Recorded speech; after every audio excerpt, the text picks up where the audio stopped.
Hello વિદ્યાર્થી મિત્રો,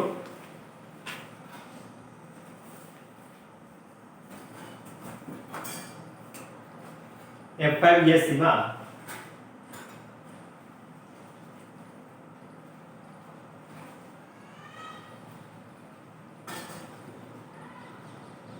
same 1 ના જે વિદ્યાર્થીઓ છે એમનું તમારું હું સ્વાગત કરું છું તથા અહીંયા આગળ જે આપણે વિડિયો લેક્ચર મેં જે બનાવ્યા છે એ વિડિયો લેક્ચરમાં તમને આરએલડીસી પરિપથની તમને માહિતી આપી હતી, થોડો બેઝિક પણ તમને આનું સમજાવ્યું અને એના એક્ઝામ્પલ તમારે મેં ગણીને આપેલા છે. આગળના 4 લેક્ચરની અંદર આપણે આની માહિતી જોઈ હતી. હવે આપણે નેક્સ્ટ ચેપ્ટર જે આપણું આવે છે નેક્સ્ટ આપણું જે લેક્ચર આવે છે લેક્ચરનું નામ છે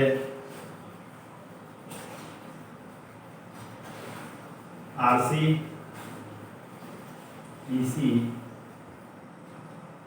શ્રેણી પરિપથ.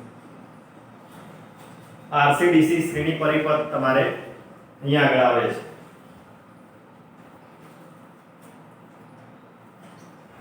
હવે જુઓ અહીંયા આગળ આપણે RC/DC શ્રેણી પરિપથની આપણે જો વાત કરીએ તો તમે જાણો છો કે R એટલે કે તમે શું કહો છો અવરોધ, C એટલે કે તમારું કેપેસિટર.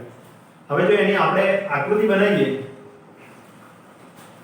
તો આકૃતિ કઈ પ્રકારે બનશે તમે જુઓ.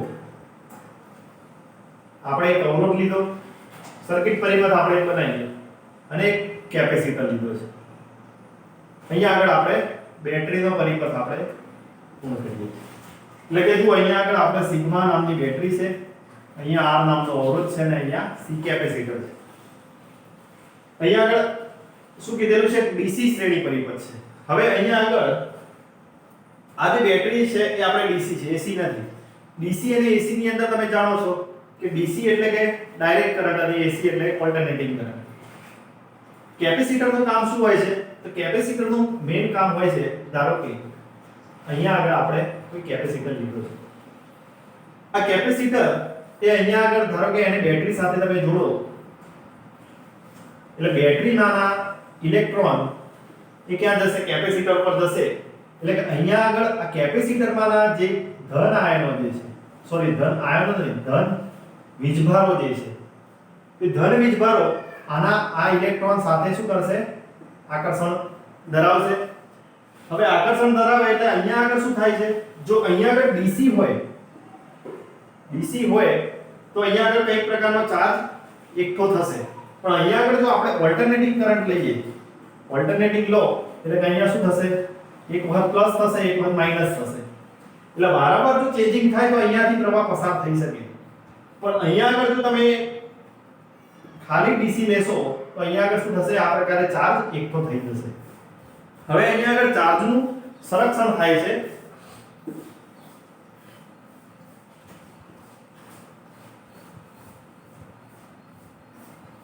તો અહીંયા આગળ આપણે આને મેથેમેટિકલી આપણે એનું ઇક્વેશન પૂરું કરવું છે કે મેક્સિમમ ચાર્જ કેટલો આના અંદર જમા થઈ શકે. અને અવરોધ આપણે કેમ જોડીએ છીએ? કારણ કે આપણે અવરોધ દ્વારા એનું આપણે ડિસ્ચાર્જ કરવાનું છે એટલા માટે. હવે આપણે અહીંયા આગળ જોઈએ કે આના માટે આપણે કિર્ચોફનો બીજો નિયમ લાગુ પાડીએ. આપણે જે સર્કિટ પરિપથ છે તમારે પરીક્ષામાં લખવાનું થાય તો તમે કઈ રીતે લખશો? આપણે સર્કિટ પરિપથમાં એક બેટરી જોડીએ છીએ, એના સાથે એક અવરોધ લીધો છે અને એક કેપેસિટર લીધો છે. એને આપણે એક શ્રેણી પરિપથ આપણે પૂર્ણ કરેલો છે. એ પ્રમાણે પહેલા શરૂઆતમાં લખીશું, પછી આપણે આકૃતિ દોરવાની છે. ત્યારબાદ આપણે અહીંયા આગળ લખીએ કે કિર્ચોફનો બીજો નિયમ લગાડતા. અહીંયા આગળ તમે કિર્ચોફનો બીજો નિયમ લગાડશો તો શું થશે? તમે જુઓ અહીંયા આગળ આનું બી સ્થિતિમાન કેટલું થશે?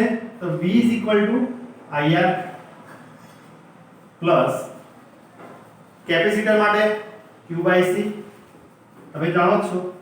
અને અહીંયા આગળ બેટરી સિગ્મા. કિર્ચોફનો બીજો નિયમ શું છે કે પરિપથની અંદર જેટલા પણ વસ્તુઓ આવતી હોય, ધારો કે અવરોધ આવે, કેપેસિટર આવે, ઇન્ડક્ટર આવે, કોઈ બી વસ્તુ આવતી હોય તો એનો જે સરવાળો વિસ્થિતિમાનનો થશે એ ટોટલ વિસ્થિતિમાન લાગુ પાડેલા EMF જેટલો થશે. એટલે લાગુ પાડેલું EMF કેટલું છે? સિગ્મા. તો આને સમીકરણ નંબર આપણે આપીએ 1 આપીએ. હવે અહીંયા આગળ આપણે વાત શેની કરવાની છે તો કેપેસિટરની. અહીંયા આગળ જે વાત છે તમારે આવશે કેપેસિટર અને અહીંયા આગળ ચાર્જની જ વાત થાય છે. અહીંયા આગળ વારંવાર આપણે ચાર્જ જ લેવાનો છે. એટલા માટે અહીંયા આગળ I તમારે શું લેવું પડશે? I dq/dt. કેમ dq/dt લીધા? કારણ કે અહીંયા આગળ આપણે ચાર્જની વાત થાય છે એટલે કે અહીંયા આગળ પ્રવાહનું સમીકરણ શું છે? વીજ પ્રવાહ બરાબર વીજભાર ભાગ્યા સમય. એટલે વીજભાર એટલે પરિપથમાંથી પરિપથમાં રહેલો વીજભાર પસાર થતો વીજભાર ભાગાકારમાં એનો સમય તમારે લેવાનો છે. હવે જુઓ અહીંયા આગળ આપણે જો એ વેલ્યુ લઈ લઈએ તો આપણે સમીકરણમાં શું થશે આગળ તમે જુઓ. હવે ઇક્વેશનમાં તમારે આગળ આવશે જો I dq/dt લઈ લો શું થશે તો dq/r dq/dt વત્તા q/c પ્લસ સિગ્મા. હવે આપણે dq/dt વાળું જે પદ છે એટલે કે સમય સાથે અહીંયા વીજભારમાં થતા ફેરફારનું જે સમીકરણ છે એને તમારે શું કરવું છે? કરતા બનાવવાના છે. તો dq/dt એટલે r ને આપણે પેલી બાજુ લઈ જાઓ તો અહીંયા આગળ શું થશે? q/rc. એટલે કે એક વખત તમે કોમન કાઢી દો આમાંથી તો આમાં કોમન નથી તો નીચે r આવશે અને આ સિગ્મા ની પેલી બાજુ આપણે r ને લઈ લઈએ. આવું એક સમીકરણ થશે. હવે આ સમીકરણની અંદર dq/dt આ પદ પેલી બાજુ લઈ જાઓ સિગ્મા/r માઈનસ q/rc. આ સમીકરણ નંબર 2 છે. હવે સમીકરણ 2 ની અંદર તમે જુઓ આ જે સમીકરણ છે એ સમીકરણને આપણે જો આપણે એનું મૂલ્ય લાવવું હોય સમીકરણ તો આપણે એનું શું કરવું પડશે? અહીંયા આગળ આપણે એનો આદેશ ધારવો પડશે. તો આદેશ ધારવા માટે સિગ્મા/r minus q/rc is equal to આપણે y લઈ લીધા. જો આપણે અહીંયા આગળ આપણે y લઈએ તો આપણે y વાળા પદની અંદર આપણે સમીકરણ નંબર આપી દઈએ. સમીકરણ નંબર 3 આપીએ. હવે જો તમે આ પદ તમે જોઈ લો અને એક વખત લખી દો તો આપણે આગળ જઈએ. બરાબર?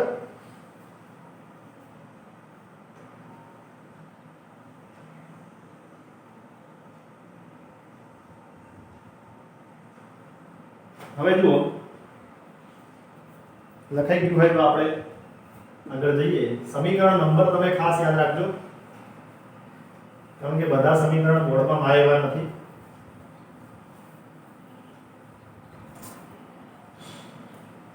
હવે જુઓ આ જે સમીકરણ છે એનું તમે શું કરો? સંકલન કરતા. એટલે અહીંયા લખવાનું તમારે સમીકરણ 3 નું સંકલન કરતા. તો સમીકરણ 3 નું સંકલન કરશો તો તમારે શું થશે જુઓ સોરી વિકલન. સમીકરણ 3 નું વિકલન કરતા શું થાય છે જુઓ. હવે જો આ પદની અંદર વિકલન કરો કોની સાપેક્ષ? સમયની સાપેક્ષમાં તમારે લેવાનું છે. તો જુઓ d/dt સિગ્મા/r વત્તા સોરી માઈનસ d/dt કૌંસમાં q/rc ઇઝ ઇક્વલ ટુ અહીંયા d/dt કૌંસમાં y લઈ લીધું. આખું વિકલન આપણે બતાવી દીધું. હવે વિકલન કરવાનું છે તો પહેલા જોવાનું કે આપણે જે પરિપથ લીધેલો છે એ પરિપથમાં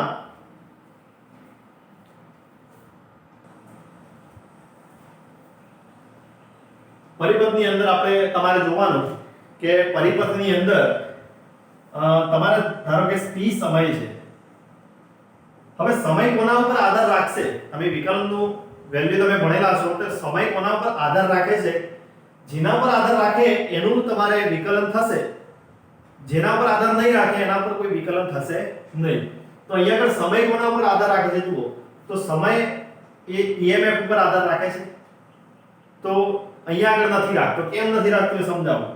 તો સિગ્મા જે છે એ બેટરી છે, બરાબર છે, અને આ જે R છે એ છે અવરોધ. સિગ્મા બેટરી છે અને R અવરોધ છે. બેટરીનું મૂલ્ય ફિક્સ છે, એટલે કે આ અચળ વેલ્યુ કહેવાય. અને અવરોધનું મૂલ્ય કેવું છે? એ પણ ફિક્સ છે, એ પણ અચળ વેલ્યુ કહેવાય. હવે આના સમય સાથે કોઈ ફેરફાર થવાનો? આનો કોઈ સમય સાથે ફેરફાર થવાનો? આ બંનેમાંથી કોઈને સમય સાથે ફેરફાર થવાનો નથી. એટલા માટે આનું જે વિકલનનું જે મૂલ્ય આવશે એ તમારે કેવું આવશે? શૂન્ય આવશે. એટલા માટે અહીંયા d/dt તમારી જે પહેલી વેલ્યુ મળે છે કેવી મળે છે? 0. હવે જુઓ આના અંદર R એ ફિક્સ છે, કેપેસિટર પણ ફિક્સ છે, એ વેલ્યુને તમારે બહાર લાવી દેવાય. હવે જુઓ Q ચાર્જ તમારો સમય સાથે બદલાય છે, કારણ કે આપણે બેટરી દાખલ કરી છે તો કેપેસિટરની અંદરથી શું થાય છે? એનો ચાર્જ અંદરનો બદલાશે. એના કારણે આપણે આને સાઈડમાં રાખવાનું છે.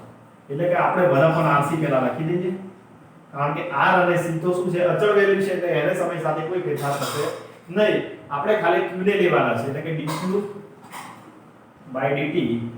is equal to dy/dt. બરાબર છે? હવે આ સમીકરણને આપણે કઈ રીતે લખશું કે આ dQ/dt ને તમે કરતા બનાવી દો તો dQ/dt is equal to આ માઈનસ પેલી બાજુ જશે અને RC ઉપર જતું રહેશે, એટલે કે -RC dy/dt. હવે જુઓ સમીકરણની અંદર dQ/dt આગળ આપણે એક વેલ્યુ આવી આ પણ dQ/dt. હવે જે dQ/dt આપણે લીધા છે ઇઝ ઇક્વલ ટુ આપણે આ તો y ધારેલા છે, આ dQ/dt બરાબર તો આપણે y ધારેલા છે. હવે આપણે y વાળા પદો એક બાજુ કરીએ તો આપણે કંઈક y નું મૂલ્ય શોધી શકીએ અને એ y નું મૂલ્ય આપણે આના અંદર મૂકી શકીએ. તો y વાળા પદો એક બાજુ કર્યા હોય તો અહીંયા આગળ dQ/dt બરાબર આ હોય y વાળું, અને આ dQ/dt બરાબર આ y વાળું બદલાઈએ તો y વાળા પદો એક બાજુ કરશો તો શું થશે? -RC આ પદ લઈ લીધું પેલા dy/dt is equal to આ y અહીંયા મૂકી દીધા. હવે જુઓ આપણે હવે સંકલન આનું કરવું પડશે.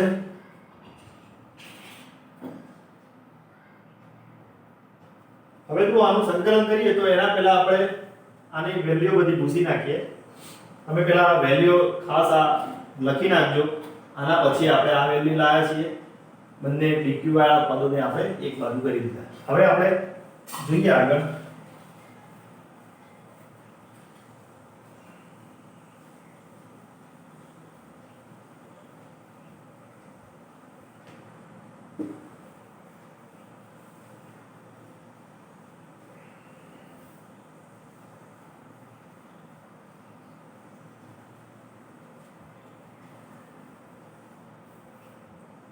આપણે જે આ y વાળો પદ છે ઉપર લખી દઈએ એટલે શું છે કે RC dy/dt is equal to y. આટલે સુધી આપણે હતું. હવે જોઈએ કે આપણે જે આ સમીકરણ છે એનું આપણે હવે સંકલન કરવું છે. આપણું આ સંકલન નંબર કયું હતું?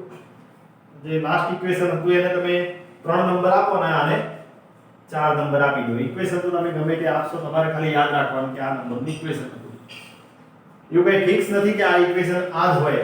આપણે ઇક્વેશન ખાલી નામ નંબર યાદ રાખવા માટે કે આ ઇક્વેશન પરથી આપણે લખી શકીએ. હવે જુઓ તમારે સમીકરણની અંદર y વાળું પદ છે ને ty વાળા પદો છે. તો t વાળા પદો એક બાજુ કરો, y વાળા પદો એક બાજુ કરો. તો અહીંયા આગળ જોઈએ કે આપણે y વાળું પદ એક બાજુ કરી દઈએ અને t વાળા પદો એક બાજુ કરી દઈએ. એટલે y વાળું નીચે લાવી લો, આ y ના નીચે, અને 1/RC dt. જો t વાળું પદ પેલી બાજુ લઈ ગયા, આ y વાળું પદ અહીંયા નીચે લાવી દીધું. આ તમારે સમીકરણ આ પ્રમાણે થશે. હવે સમીકરણ નંબર આને 5 આપીએ. અહીંયા આગળ લખવાનું કે સમીકરણ 5 નું સંકલન કરતા હવે સમીકરણ 5 નું સંકલન કરો તો સંકલનમાં dy by y is equal to minus 1 upon rc, કારણ કે આ 1 upon rc એ અચળ વેલ્યુ છે, સંકલન કે વિકલન એ તો કંઈ થાય જ નહીં, ઇન્ટુ 1 ઇન્ટુ dt થશે. અહીંયા આગળ કોઈ વેલ્યુ નથી એટલે સંકલનમાં 1 ઇન્ટુ dt. હવે આ પદની અંદર તમે જોઈ શકો છો કે આ પદ તમે આ રીતે પણ લખી શકો કે 1 upon y into dy, 1 upon y into dy એ રીતે પણ તમે લખી શકો. હવે અહીંયા આગળ તમારે 1 upon xy 1 upon x નું સંકલન શું, તો 1 upon x નું સંકલન શું થશે, ln x, બરાબર છે. ln એટલે કે જો e ના પદમાં હોય તો તમે ln લખી શકો છો, log 10 ના અંદર હોય તો log 10 x લખી શકો. આ રીતે log 10 x લખો. આપણે આ છે નહીં, આપણે કયું છે log e x, એટલે તમે આને ln x પણ બીજું તમે કહી શકો. તો એ 1 upon x નું સંકલન ln x થાય તો 1 upon y નું સંકલન કોની સાપેક્ષમાં છે, y ની સાપેક્ષમાં છે, એટલે કે 1 upon y થશે. તો તમે શું કરશો, આને ln y બરાબર, આનું આ થઈ ગયું. પછી 1 upon rc n9 1 into dt, એટલે કે 1 into dx નું સંકલન શું થાય, તો એક નું સંકલન થશે x, બરાબર છે, એક નું સંકલન થશે x. અહીંયા આગળ t છે સંકલનમાં, તો અહીંયા શું આવશે into t પ્લસ, હવે જો પ્લસ શું લખું છું, વત્તા a. એ શું છે, એ અચળાંક છે, એ છે અચળાંક. હવે અચળાંક કેમ લેવો પડે, કારણ કે જો લિમિટ આપેલી હોય, લિમિટ હોય તો તમારે અચળાંક આવશે નહીં, અચળાંક આવશે નહીં. જો લિમિટ ના હોય, લિમિટ ન હોય તો અચળાંક આવશે. આ બધું તમારે લખવાનું નથી, પણ તમારે યાદ રાખવાનું છે કે જો લિમિટ આપેલી હોય તો તમારે અચળાંક આવશે નહીં. આવો અચળાંક લેવાનો નથી લિમિટ આપેલી હોય તો. લિમિટ એટલે કે આપણે તમને કીધું હોય કે સંકલન ધારો કે આવું કરો -2 થી પ્લસ n ટાઈમ આપેલું હોય 1 into dt આપેલું હોય તો તમે શું કરતા, આનું t અને -2 થી 10 એટલે તમે આવું કરતા 10 minus -2 એટલે કે 10 plus 2 is equal to તમે લખતા 12. આવી વેલ્યુ તમે લખતા. પણ અહીંયા આગળ તમારે શું કરવાનું છે, સંકલન લિમિટ આપેલી નથી, અહીંયા આગળ લિમિટ દેખાય છે તમને, લિમિટ આપેલી નથી તો તમારે અહીંયા આગળ શું કરવું પડશે, અચળાંક લેવો પડશે.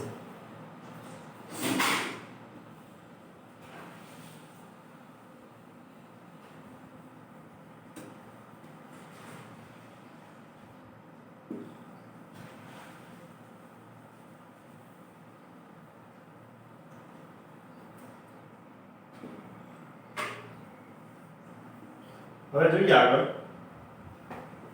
તો અહીંયા આગળ તમારે t થઈ ગયું, ln y થઈ ગયું, સંકલનનો અચળાંક a આવી ગયો. હવે આપણે સંકલનનો અચળાંક જો લેતા હોય તો આપણે એની પ્રારંભિક શરતો રજૂ કરવી પડે. તો પ્રારંભિક શરતો તમારા સર્કિટમાં શું છે, ધારો કે તમે કોઈ સર્કિટ પરિપથ લીધો છે, અગાઉ જોઈ ગયા આપણે આકૃતિ દોરી હતી. આ સર્કિટ પરિપથમાં આ સિગ્મા નામની બેટરી છે. હવે આ સર્કિટ પરિપથમાં આપણે પ્રારંભિક શરતો લેવી છે. શું લેવાનું છે, પ્રારંભિક શરતો લેતા. તો પ્રારંભિક શરતો લેવી છે તો અહીંયા આગળ શું આવશે, પ્રારંભિક શરતો. તો જુઓ તમારે t બરાબર 0 સમયે, t બરાબર 0 સમયે q બરાબર 0.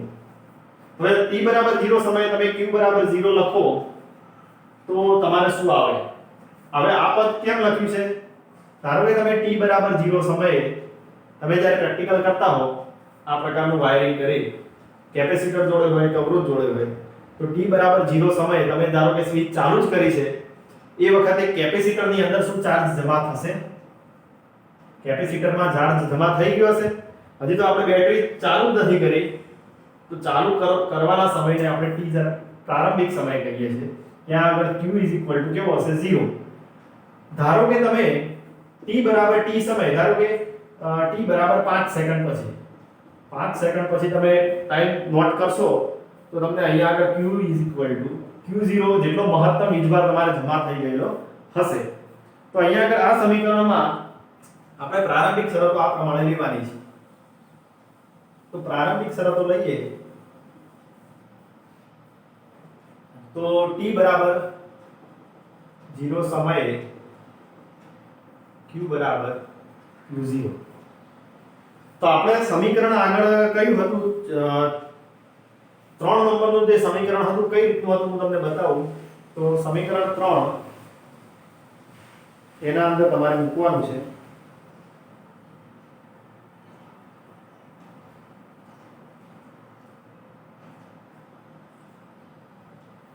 સિગ્મા બાય r આપણે જે ધારેલું હતું ને sigma by r minus q by rc is equal to તમે y જે ધારેલા હતા આ સમીકરણમાં તમારે શું લખવાનું છે t બરાબર 0 સમયે q બરાબર q0 લેવાના તો અહીંયા તો t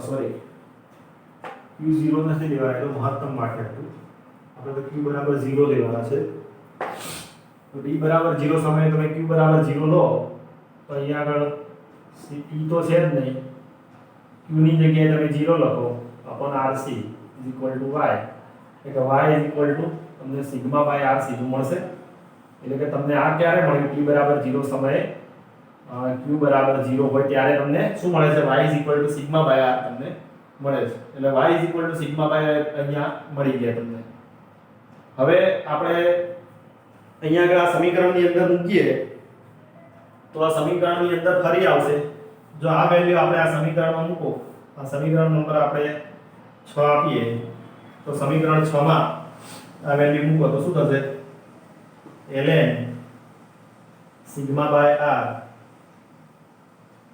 બરાબર માઈનસ 1 પર rc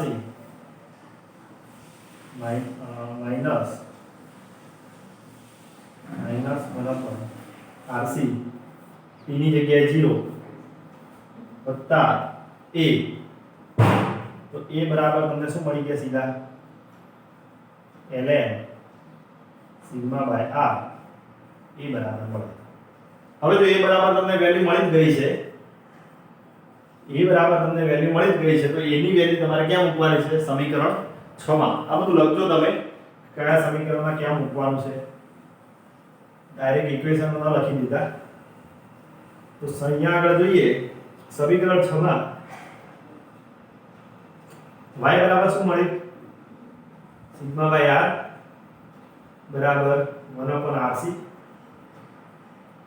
into t વત્તા a બરાબર શું મળ્યું ln sigma by r ln અલગ વાળા પદો તમે એક બાજુ કરો તો શું થશે ln બરાબર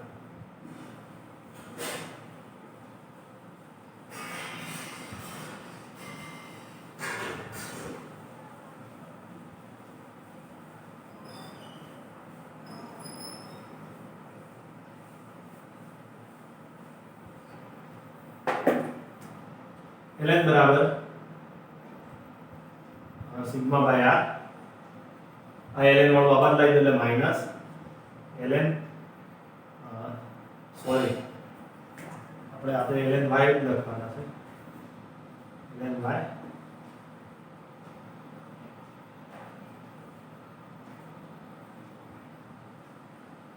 ln સિગ્મા upon r આપણે આને આ બાજુ લાયા બરાબર માઈનસ આપણે આપણે t/rc લખી દઈએ સીધા. હવે દેખો ln વાળા પદ આવું એક સમીકરણ છે કે ln x ln y હોય તો અહીંયા આગળ શું થઈ જાય, બંને ભેગા કરો તો ln x/y થાય. બરાબર, આ સમીકરણ ખાસ યાદ રાખજો. તો અહીંયા આગળ x/y થાય તો શું થશે, y/σ/r થશે. તો અહીંયા આગળ લખીએ ln y/σ/r is equal to -t/rc આવી વેલ્યુ થશે. હવે જુઓ ln વાળું આવું હોય, ln x is equal to સામે કોઈ પદ હોય y, તો ln વાળું પદ તમે જો દૂર કરશો તો શું થશે, સામેનું પદ e માં જશે. ln વાળું પદ દૂર કરશો સામેનું પદ e માં જશે. એટલે અહીંયા આગળ આપણે જોઈએ કે y/σ/r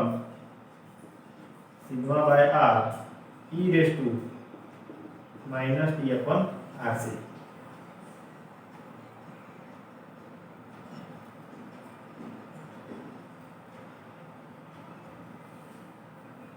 હવે અહીંયા આગળ જુઓ, તમારું જે y વાળું પદ છે એને સાઈડમાં કરો. y વાળું પદ છે એમાં શું મળે છે, σ/r e-t/rc. દેખો તમને y ની વેલ્યુ મળી ગઈ. હવે અત્યાર સુધી આપણે y ની વેલ્યુ શોધતા હતા, તો y ની વેલ્યુ મળી. હવે આપણે y ની વેલ્યુ ક્યાં હતી, તો એ વેલ્યુ ત્યાં જ્યાં હતી ત્યાં મૂકી દઈએ. તો આપણે y ની વેલ્યુ અહીંયા હતી, σ/r q/rc is equal to y.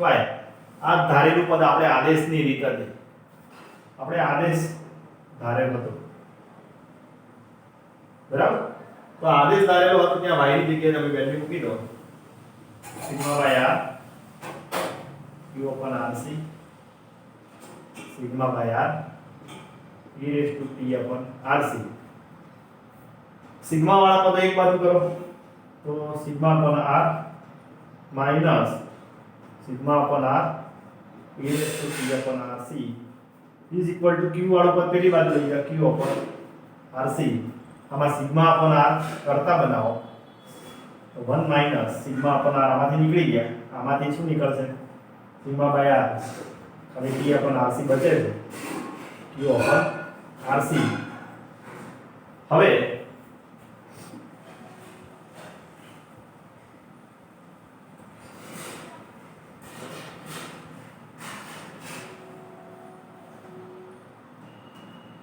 અહીંયા આગળ આ જે પદ છે એને પેલી બાજુ લઈ જાઓ તો શું થશે, 1 minus e/rc is equal to qr upon sigma into rc. અને પેલી બાજુ લઈ જાઓ એટલે કે આવડી ગયા, એટલે કે q is equal to આ q ને કરતા બનાવવાના અને આ બાજુ લઈ જાઓ, q is equal to 3 sigma minus t/rc આવી વેલ્યુ મળશે. હવે અહીંયા આગળ જો q0 is equal to 3 sigma લેતા તો q is equal to q0 1 minus e/t/rc. આ જે સમીકરણ મળે છે એ તમારે મહત્તમ વીજભાર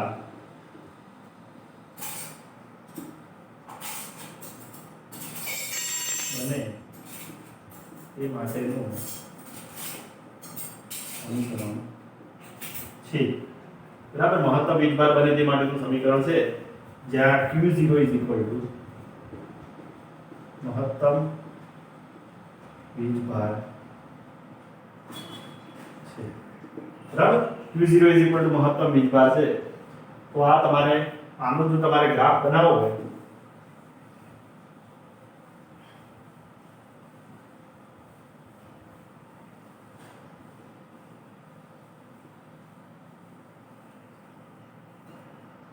તો તમે ગ્રાફ બનાવશો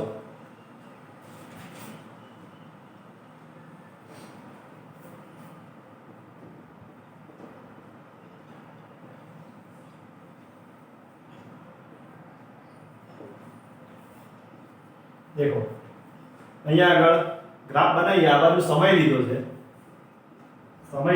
અને અહીંયા આગળ ચાર્જ લીધો છે એટલે કે વીજભાર લીધો છે. બરાબર છે? ધારો કે તમે અહીંયા આગળ q ની અલગ અલગ મૂલ્યો તમે લો. ધારો કે તમારી પાસે સમય અલગ અલગ છે. q0 તમારે q કેટલી વેલ્યુ વધે છે એ તમે જુઓ છો. જ્યારે તમે અહીંયા આગળ તમે ગ્રાફ દોરશો ત્યારે તમને 0 થી શરૂઆત થઈ અને સમય જેમ જેમ વધશે એમ અહીંયા આગળ શું થશે? વીજભારની અંદર વધારો થતો જોવા મળશે. સમય વધે, વીજભાર વધે છે. એટલે કે અહીંયા આગળ તમારે કોઈક એવો વીજભાર આવશે કે જે વીજભારે તમારે પછી સ્ટેબલ થઈ જશે. હવે અહીંયા આગળ કન્ડિશન કેવી છે? ધારો કે તમે કોઈ તમારી પાસે એક ડોલ છે. આ વસ્તુ ખાસ વિચારજો. અહીંયા આગળ એક ડોલ છે. આપણે અહીંયા આગળ એક નળ લીધો છે. બરાબર છે? આ નળની અંદરથી પાણી આપણે ડોલમાં ભરાય છે. હવે ડોલ ક્યાં સુધી ભરાશે? મહત્તમ સમય વધશે તેમ ડોલ ભરાતી જશે. ડોલ જ્યારે ભરાઈ જશે ફૂલ કે એની કેપેસિટી ધારો કે 5 લીટરની હોય, 5 લીટરની એની કેપેસિટી હોય અને તમે જો નળ ચાલુ રાખો પછી તો આ 5 લીટર ભરાઈ ગયા પછી શું થશે? બીજું વધારાનું પાણી બહાર આવી જશે. જો વધારાનું પાણી બહાર આવી જાય તો એનો મતલબ શું થઈ ગયો કે ડોલની કેપેસિટી 5 લીટરની છે, એનાથી વધારાનું પાણી શું થાય છે? વ્યય થઈ જાય છે. એટલે કે મહત્તમ વેલ્યુ કેટલી છે? તો 5 લીટર જેટલી છે. એટલે અહીંયા આગળ આની વેલ્યુ પણ કેવી છે? કોઈ વેલ્યુ મહત્તમ છે. ધારો કે આનો વીજભાર અહીંયા આગળ ધારો કે તમે લઈ લીધો કે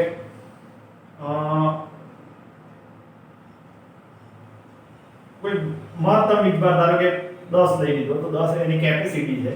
તો કેપેસિટી અહીંયા પૂરું થઈ જશે. હવે આગળનો જે વીજભાર છે એ તો આગળ અચળ જ રહેવાનો છે. એનો વીજભાર તો ફિક્સ જ થઈ ગયો. બરાબર છે? તો આ પ્રકારે આપણે આ થિયરી આપણે આરસી ડીસી પરિપથની આપણે થિયરી જોઈ.